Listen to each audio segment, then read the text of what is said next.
तो आज हम पढ़ने वाले हैं, क्या पढ़ने वाले हैं, क्लास 8 का थर्ड चैप्टर का साइंस का संश्लेषित रेशे और प्लास्टिक का लेक्चर थर्ड। हम सब पढ़ चुके थे थर्मोप्लास्टिक क्या होता है।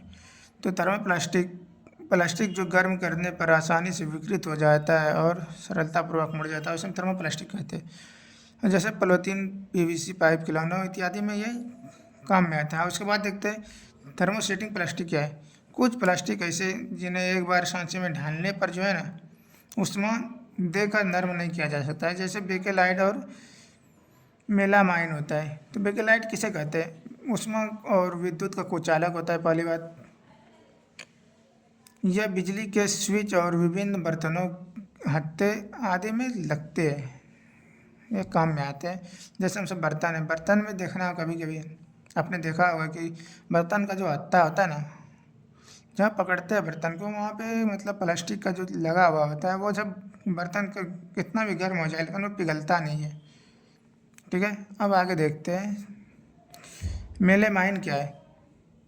मेलामाइन ये आग का प्रतिरोध करता है। ठीक है, पहला ये क्या है, मेलामाइन जो आग का प्रतिरोध करता है। यह पर्स की टाइलों में यूज होता है। पर्स का जो टाइल होता है ना, उसमें यूज होता है।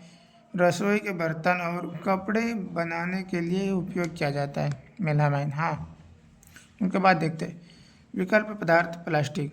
धातुओं की अपेक्षा हल्के होने के कारण प्लास्टिक का उपयोग कारों, वायुयानों, अंतरिक्ष यानों में भी होता है। जो इनका जो प्लास्टिक का कहाँ उपयोग होता है, धातु की अपेक्षा जो हल्के होने के कारण। इसके कारण प्लास्टिक का उपयोग जो होता है कारों में भी होता है, वायुयानों में भी होता है, अंतरिक्ष यानों में भी होता है। प्लास्टिक क्या है, कुचालक है। पहली बात तो प्लास्टिक अभिक्रियाशील है।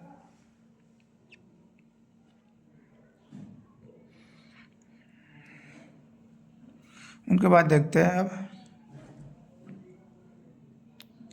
ये प्लास्टिक हल्का और पलवल और चिरस्थायी होता है। ठीक है, उनका चिरस्थायी क्या होता है हम सब पहले देख लेते हैं, उनको बाद हम सब समझें। तो हम सब जानते हैं चिरस्थायी किसे कहते हैं। चिरस्थायी, चिर का मतलब लंबे होता है, अस्थायी का मतलब क्या होता है, समय। तो चिर का मतलब क्या होता है, लंबे समय होता है। अस्थायी मतलब जो समय तक बने रहे। तो चिर का मतलब होता है लंबे, अस्थायी का मतलब बने रहे। तो लंबे समय तक जो बना रहता है ना, प्लास्टिक देखना कभी गलता नहीं है मिट्टी तितली में। तो ये जो होता है ना, लंबे समय तक चलता है, इसीलिए हम इसे चिरस्थायी कहते हैं। अब प्लास्टिक का जो परावर्तन क्या है, तो हम सब पढ़ने वाले हैं अभी। जैव निर्मीकरणीय, जो जीवाणु की क्रिया द्वारा अपघटित हो जाता है। ठीक है, पहला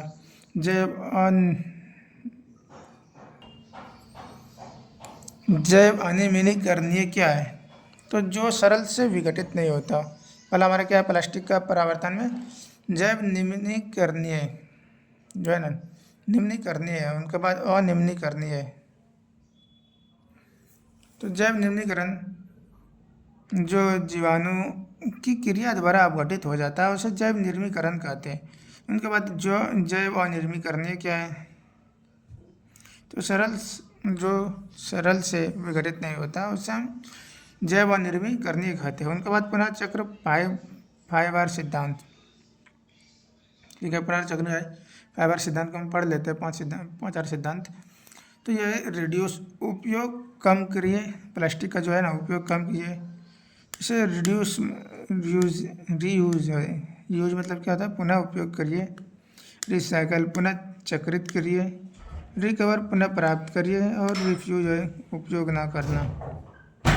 इसी के साथ हमारा क्लास 8 का जो है थर्ड चैप्टर यहाँ कंप्लीट हो चुका है। हम दूसरे दिन पढ़ने वाले